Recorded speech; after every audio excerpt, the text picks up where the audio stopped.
Welcome back to my channel. આજે આપણે બનાવશું ફરાળી દહીંવડા. તેના માટે આપણે 1 વાટકી સામો લેશું, જે વજનમાં 100 ગ્રામ છે. તેને મોરૈયો પણ કહેવામાં આવે છે. તેને આપણે સરખી રીતે પાણીથી ધોઈ લેશું. હવે આપણે એક વાસણમાં 3 વાટકી પાણી લેશું. જેટલો સામો લીધો હોય તેના કરતાં 3 ગણું પાણી લેવું. સામો બનાવવા માટે નોનસ્ટિક અથવા જાડા તળિયાવાળું જ વાસણ લેવું, જેથી સામો તળિયે ચોંટી ન જાય. તેમાં આપણે 2 ટીસ્પૂન મીઠું એડ કરશું. પાણી ગરમ થાય એટલે તેમાં સામો એડ કરી દેશું. ગેસની ફ્લેમ મીડિયમ રાખશું. સામો બનતા 5 થી 7 મિનિટ જ લાગે છે. તેને વચ્ચે વચ્ચે હલાવતા રહેશું.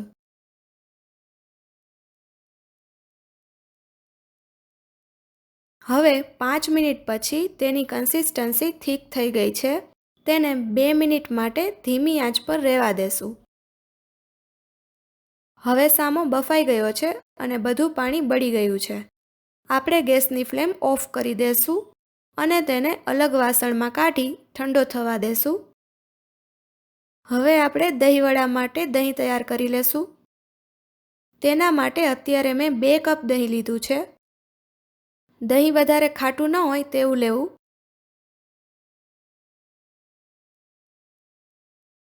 તેમાં આપણે 3 ટેબલસ્પૂન દળેલી ખાંડ એડ કરશું. ખાંડનું માપ તમે દહીંની ખટાશ પ્રમાણે ઓછું વધારે કરી શકો. ત્યારબાદ તેમાં 2 ટીસ્પૂન મીઠું ઉમેરશું. તેને સરખી રીતે મિક્સ કરી લેશું.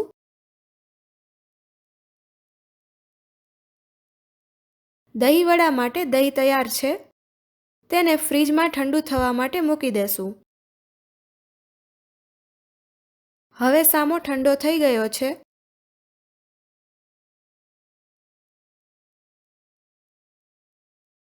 તેમાં એક મીડિયમ સાઇઝનું બાફેલું બટેટું છીણીને એડ કરી દેશું.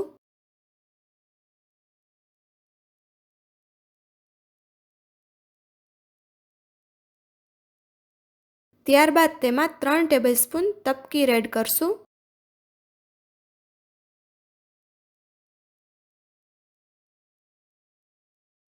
બે ટીસ્પૂન મીઠું નાખી તેને મિક્સ કરી લેશું.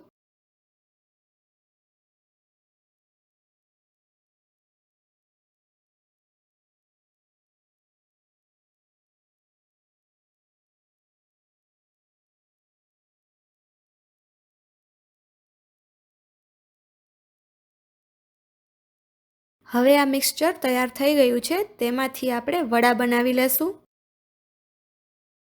તેના માટે હાથમાં તેલ લગાવી થોડું મિક્સચર લઈ તેના આ રીતે મીડિયમ સાઇઝના વડા બનાવી લેશું.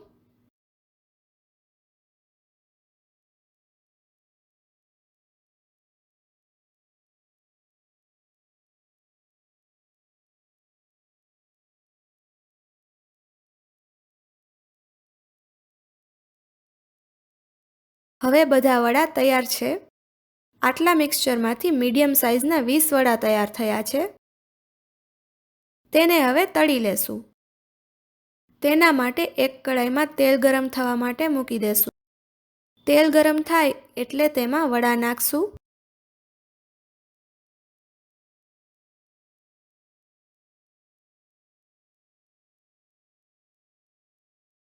વડાને 5 મિનિટ માટે મીડિયમ ટુ હાઈ ફ્લેમ પર તળવાના છે.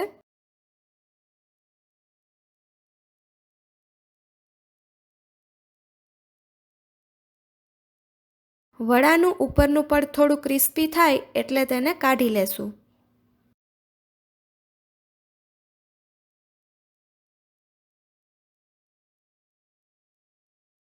આ જ રીતે બાકીના વડા પણ તળી લેશું. વડા સોફ્ટ જ બન્યા હોવાથી તેને પાણીમાં પલાળવાની જરૂર રહેતી નથી. હવે આપણે આ વડાનું પ્લેટિંગ કરશું. તેના માટે એક પ્લેટમાં વડા લઈ લેશું. તેના પર આપણે તૈયાર કરેલું ઠંડુ દહીં નાખશું.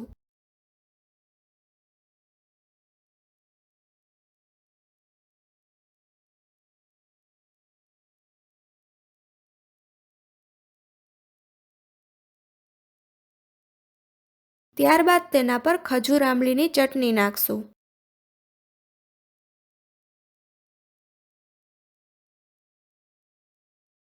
પછી તેના પર લીલા મરચાં અને સિંગદાણાની ચટણી નાખશું.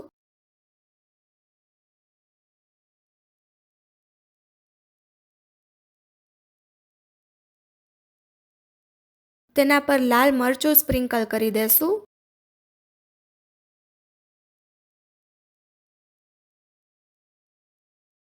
ત્યારબાદ શેકેલા જીરાનો પાવડર સ્પ્રિંકલ કરી દેશું.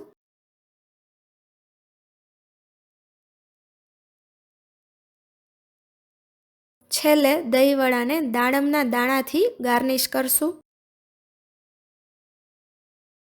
તો તૈયાર છે ફરાળી દહીંવડા.